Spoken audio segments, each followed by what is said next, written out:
For the past couple weeks, we've been doing nothing but trying to figure out what Cedar Point's next roller coaster is going to be. That's what we've been doing. And guess what? I think we cracked the code. My gosh.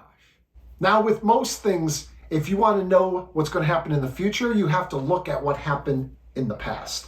In 2016, I remember we were standing in line for Maverick, and there was someone talking to us, and they were saying, hey, I heard that Cedar Point is finally going to work with RMC and redo Mean Streak. Because it was a rumor for quite a while, well, not really a rumor, but talked about how Mean Streak needs the RMC treatment. But from what this person said, it was finally going to happen. And then lo and behold, like a couple months later, they announced Mean Streak is closing down, and then we started seeing RMC track around. So that all but confirmed that Cedar Point was going to be working with RMC, and Mean Streak RMC was a thing that was going to be happening. Soon after that, I think it was about 2019, Tony Clark mentioned that the next ride for Cedar Point was going to somehow top Steel Vengeance and be better than Steel Vengeance. I can't find the exact quote, but I remember bringing it up to you one of our first. Yeah, and it was a while ago, but yeah, right after Steel Vengeance, Tony Clark said somewhere that the next coaster will be even better than Steel Vengeance or something like that. That means that at that time, unless Tony Clark was just saying it for whatever reason, which I doubt, he's usually pretty particular about the words he uses and when he says things and what he says, we have to assume that they had a layout, a manufacturer, they had all that stuff in place back then. And this would kind of make sense because we did another video not too long ago about how we assumed that Cedar Point had a 5-year plan for family attractions. And we talked about how right after Steel Vengeance, they were going to do like about 4 or so years of family stuff. Yeah. And then build their next roller coaster. Of course, COVID hits. And so that kind of threw everything off, obviously. And then Top Doe Dragster literally had a major accident.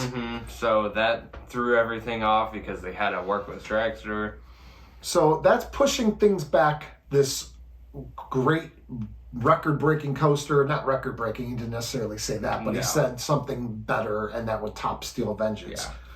So that means that gets pushed back further and further, and now assuming that they're still going to be working with the same ride that they planned back then, which might not be the case. Maybe they scrapped that altogether, but assuming that they're going to stick with the same thing because they would have had to invest some money with the manufacturer for like the design. Yeah, for the design and to make sure everything could, like all the preparations before they actually build.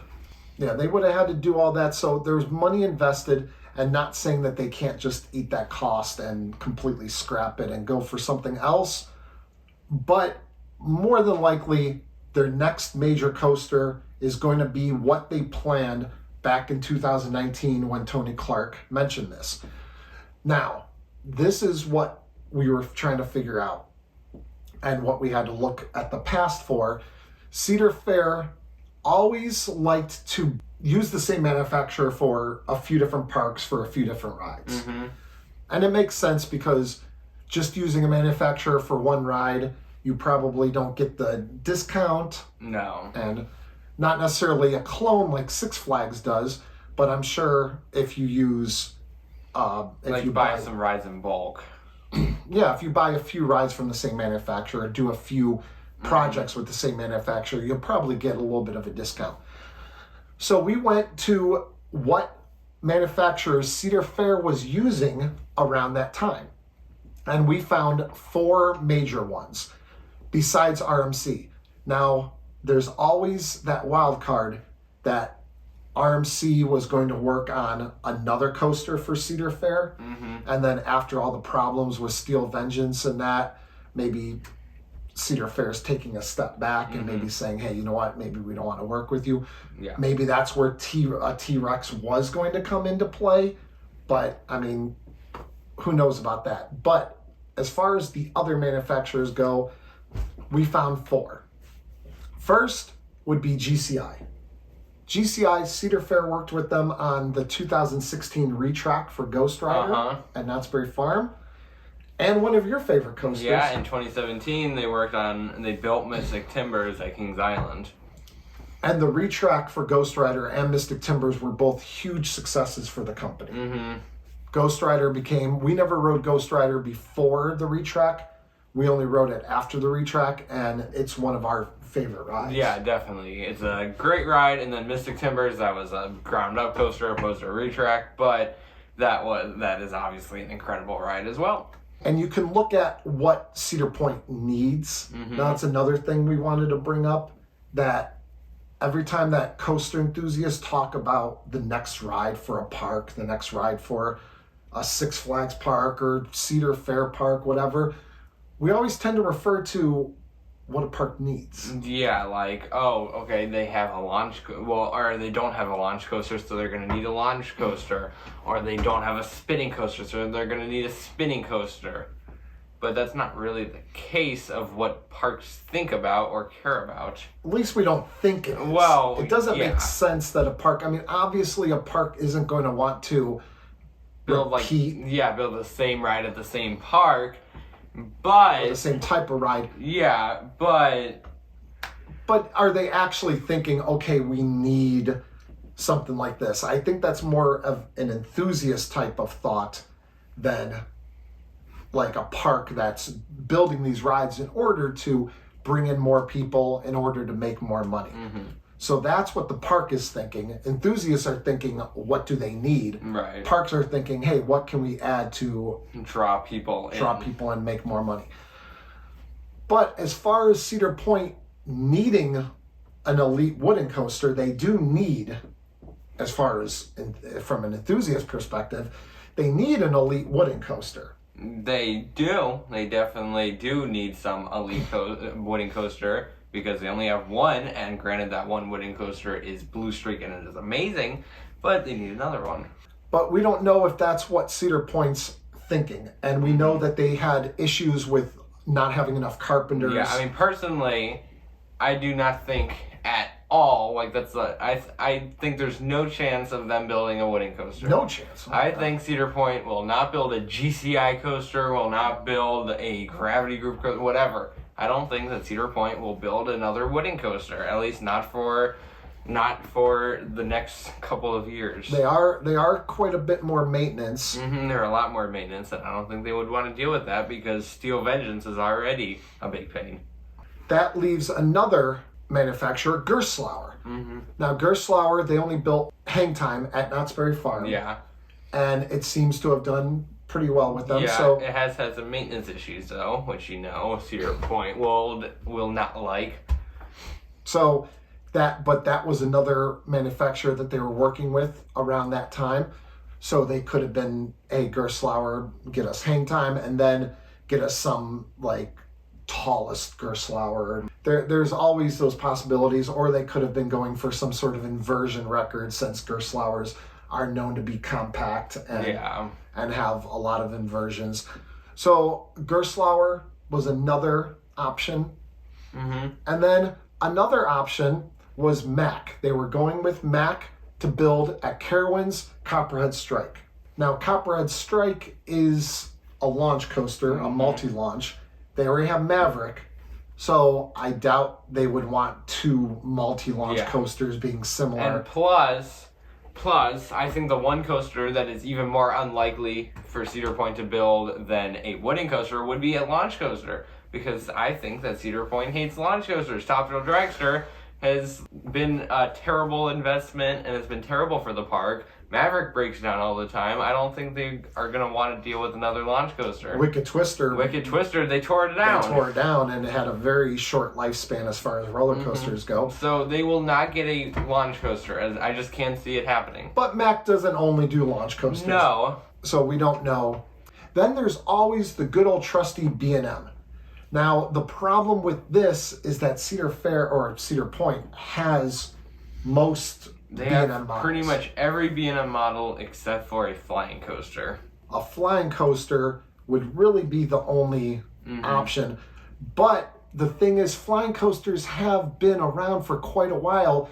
And if you look back at Cedar Point's history, the only roller coaster they ever really, in recent years, in the past, say 30 years or whatever, that they built that wasn't brand new and cutting edge was Valraven, because dive coasters, when did the first dive coaster come out? It was Oblivion and Alton Towers, but I have no idea when that came out. It was the 90s, it was maybe? something like that. It was a long time before Valraven, so that's really the only ride that they built like way after that model just came out. If you look at anything else, they were first to get an Intamin Blitz. They were first to get a Strata, first to get a Hyper, first to get a Giga.